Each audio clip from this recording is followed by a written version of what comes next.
Alright y'all, welcome back to another video. We're back with another car review. I don't know, I might start doing these car reviews now. This is a 2011 Audi A5 2.0 turbo. It's technically, well, I guess it's my brother's car, it's not my car. He got this about a few months ago. It's a pretty cool car. I mean, it drives pretty well.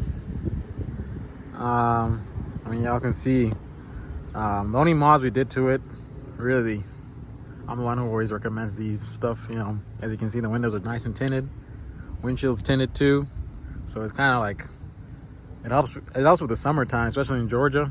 You know, it gets really hot out here, and you know, especially with a car like this, a darker color, you know, the heat gets to the interior. So I like the rims on it, all Continental sport tires all the way around. Let me open mind the mess. I haven't got the chance to, you know, clean it up.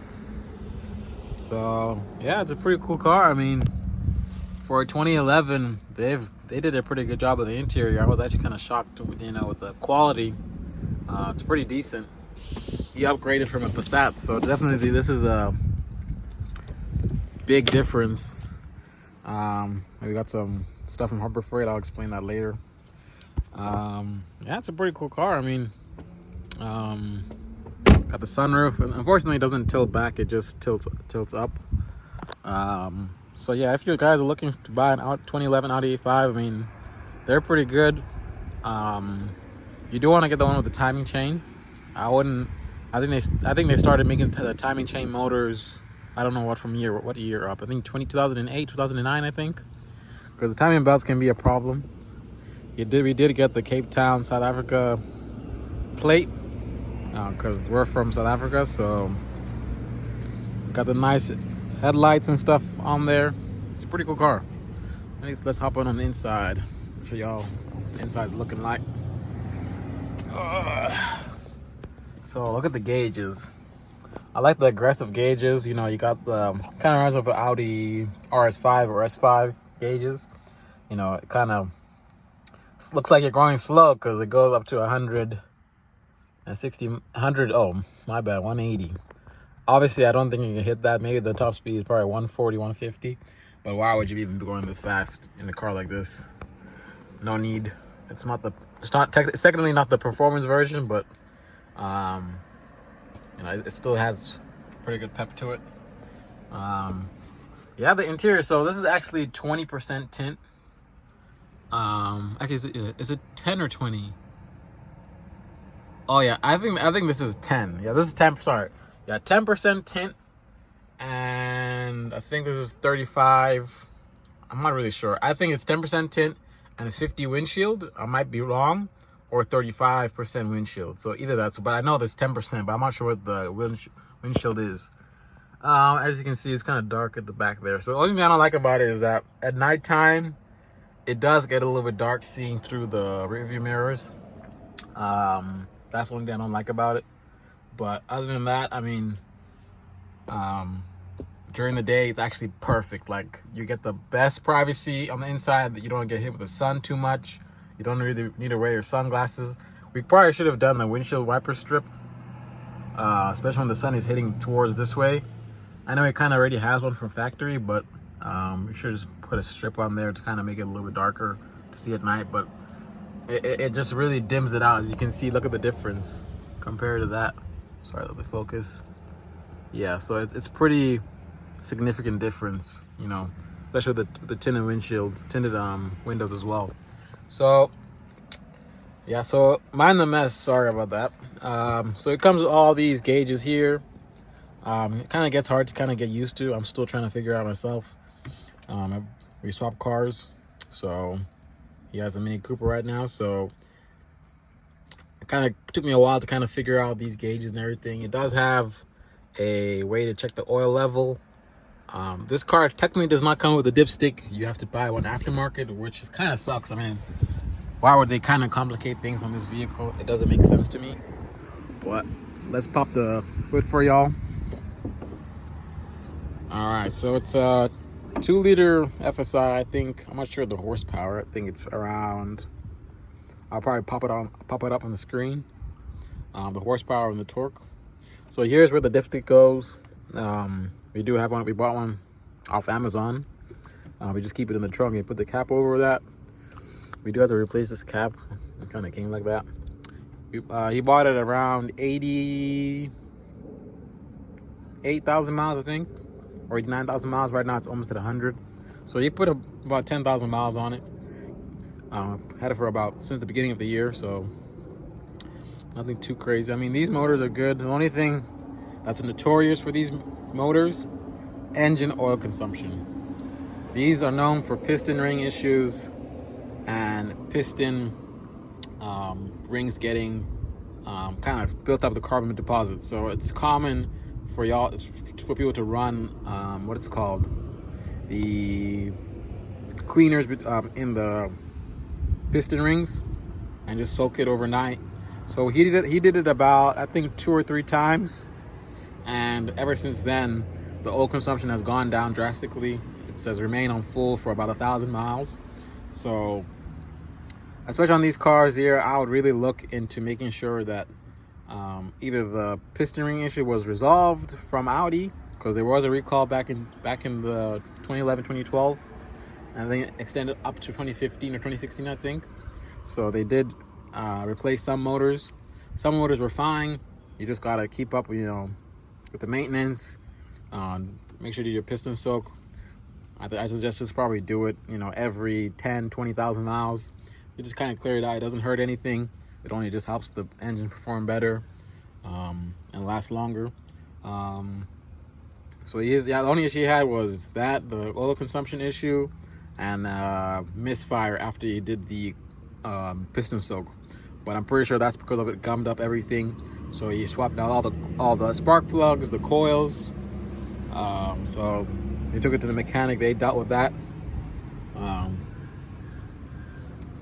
Just much better to take the mechanic, especially with this type of car right here.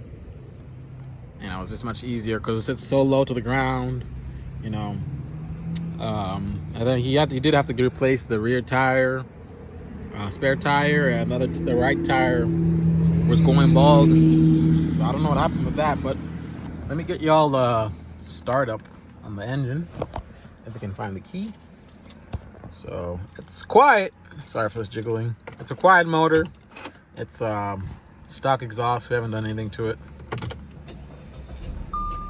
So right there, as you can see, about 99,000 miles. So close to 100,000 miles on it.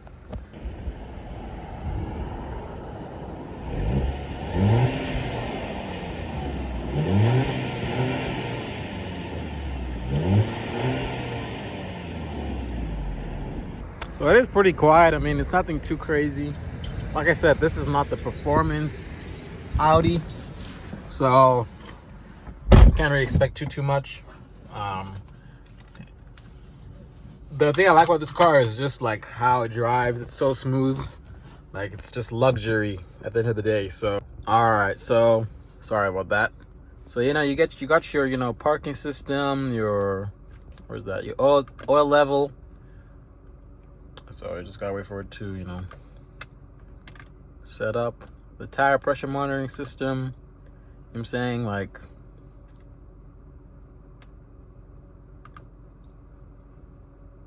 I don't want to play with that.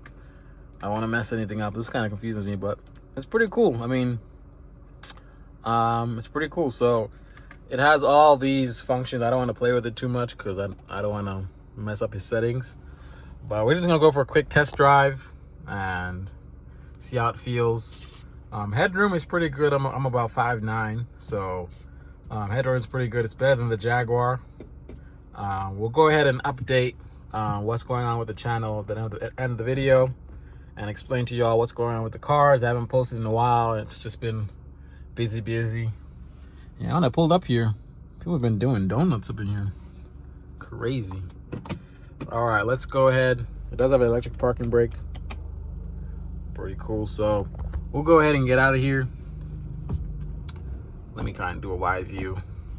There we go. So it does sit pretty low. You kind of sit back into your seat. You're not sitting as high, so it may look like I'm sitting pretty low, but it's just the way the car really is. It's kind of hard to record because it's the way everything's positioned. But generally, I mean, it's a smooth car. I mean, I can't really complain. I mean, if you guys are looking to get one, like I said, it depends on, this was the one owner when he got it, so it depends on how they were taken care of. These cars can be abused and give you problems. You know, any car you can buy, any car is pretty much reliable, you know, like, as long as it was taken care of. That's the way I look at stuff. Some cars have bad reputation. Obviously, certain cars obviously are not good, but in my opinion, some cars that people say, oh, it's bad, it just depends on how they're taken care of, how you take care of them. You know, if you really take care of them, this can last you a while, right? You don't want to push the engine to its maximum. This is not a sports car or anything. This is just a good car to get around, luxury, look good. You know what I'm saying? So I wouldn't really get it into saying, okay, I'm doing any racing. So we got some Mustangs over there. I wouldn't get into it say if I'm gonna get into racing. No. Get the S5 RS5 if you want to get into that, because this is definitely not designed to be pushed rev limiter. It does have a rev limiter at 4,000 when you're revving it up, so you know it's not supposed to be pushed to its limits. I don't think he's pushing it really that much. He just drives it normally, so that's good. So yeah, so let's get over here. Let's make this turn. Let's do a slight acceleration. See, it just gets up to speed, nice and smooth. You're not worried about, you know, really much of anything. Oh, it looks like it's pretty much gonna rain today, but it's smooth. I mean, I don't know what else to tell y'all. I mean, this is just a good car all the way around. He is gonna watch this video, so I'm not gonna do any drifts or hard acceleration. So this is just a review to kind of get y'all perspective on the vehicle, on whether or not, you know, it's a good car or not, whether you should buy one, and just kind of keep the channel with more and more videos. Another thing I want to mention too, the handling is crazy good. It's like my Mini Cooper. Around bends and turns, you can hit them at pretty good speeds. You know what I'm saying? Like you don't really worry about that body roll. So same thing with this one here. The body roll on this is pretty much not there. It's like you're hugged into the seat and you're just there. So very good handling car. So yeah, other than that, I mean, it's a good car. It's a good car. Only thing I don't like about it too is that it doesn't come with audio, Bluetooth or anything. No, it doesn't come with that. Only Bluetooth is your phone. You can't listen to music. You can't do anything. You could go and get the kit that goes into the glove box, but I've heard those ones there are just, number one, expensive. Number two, still have static. So it's best to probably just get the upgrade. I know you can get the Apple CarPlay upgrade through like ECS tuning or something. I don't know. Or just replace this infotainment system. Or there's a chip you can actually put in there. I don't know how it works, but generally I'm not an Audi person. I do like the way they look. If I were to get an Audi, definitely it'll be like, you know, something like crazy, like an R8 or you know, RS7 or you know, so that type of stuff. So I mean, it's a good car. I can't really complain. So let's go ahead and let's talk about the Jaguar. I'm about to pull up the Jaguar and the BMW. So let's start with the Jaguar. I think that was my last video about the Jaguar after, you know, doing the injector thing. So that was an old video. I actually ended up fixing the injector problem. I got new injectors for it. There was an issue with shipping them out and they got lost in shipping, so I had to get new injectors. So I had to find a donor Jaguar at a parts yard. I pulled the injectors and replaced them all. And yeah, so we fixed the Jaguar. I mean, it wasn't really perfect. I mean, really, to be honest, it was a good car, but I just had so many issues with it. I ended up selling it. I know I should have made more videos about it, but, you know, there's going to be more content on the way. I know the videos have been slow coming out, you know, so kind of just bear with me on that. So there's definitely going to be more videos on the way. BMW wise, so we put the new engine in there. There's going to be more videos on that.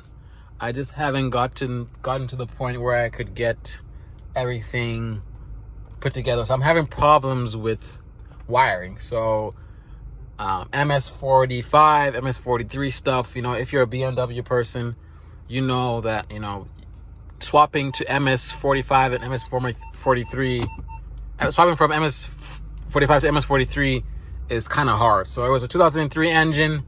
After I swapped everything over, I used the original wiring harness like people said, but I'm just having problems with that. I'm gonna make a separate video on that, explaining the issue that I'm having.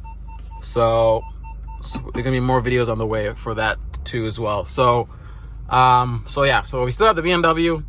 I'm not sure what I'm gonna do with it. You know, right now about 1,200 into it right now, so nothing too much with the engine, with everything. I did sell some parts because I was like, you know, let me just try and part it out, as you know, the time I'm still trying to figure things out. We sold the headlights, the bumper, the grill. Somebody might be coming to pick up the hood later on today. So yeah, so I don't know what I'm gonna do with that. I don't know if it's worth, you know, throwing money into it. I do want to sell it as well.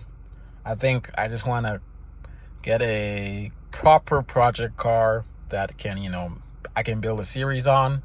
I am thinking of getting another Jaguar, but not the XJR, but the XJ8s. You can find XJ8s here in Georgia for dirt cheap, $500, $600, $700, $800. Blown engines, but the body is in decent condition. So I'm planning on those. I don't like the way they designed the XJRs and the XJ8s back in the day. Poor design, you know. It's a great classic vehicle, but poor design in terms of maintenance. I struggled with finding parts, installing parts. For me, I just don't think they, you know, did a good job in terms of maintenance. So what my plan is to do, here are my two options that I'm thinking of. So just let me know in the comments if you guys are interested to see these in the near future.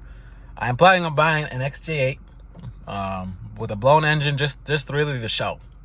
I'm planning on doing either an LS swap, putting LS engine in there, but I guess a lot of people already do that. I want to kind of be different.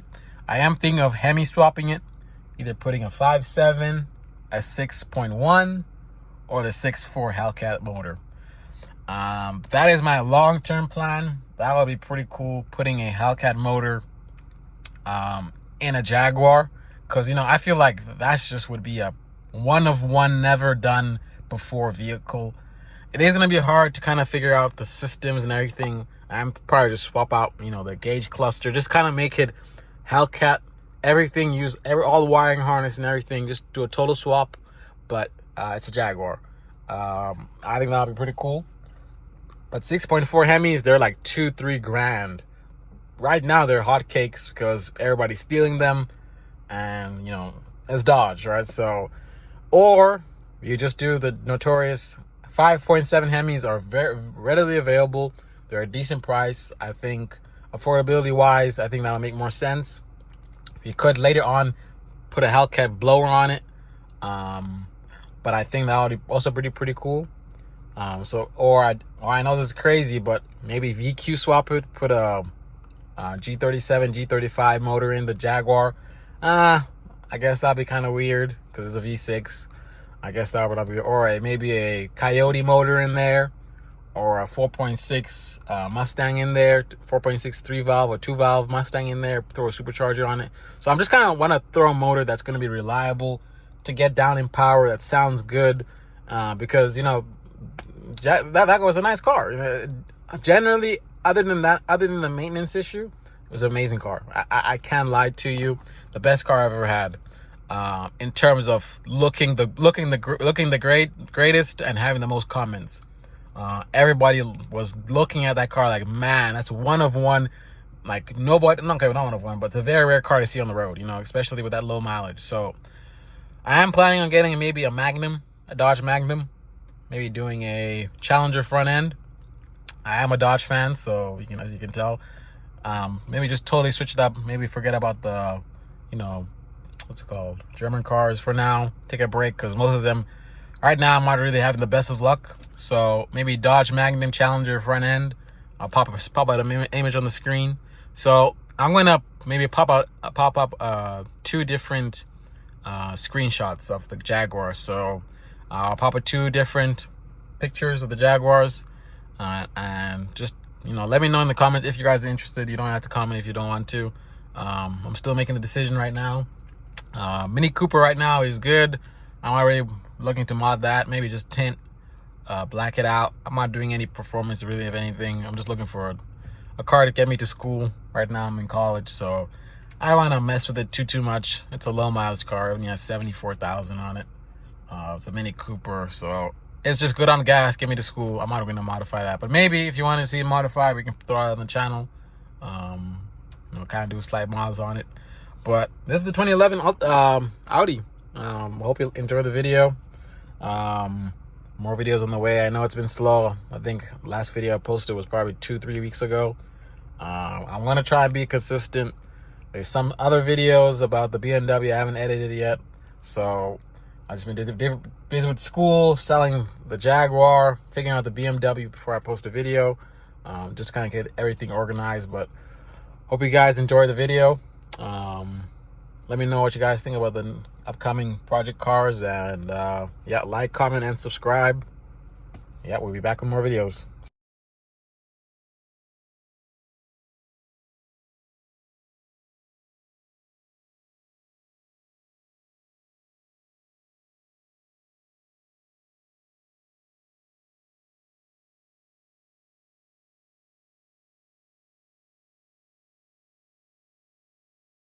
I turned it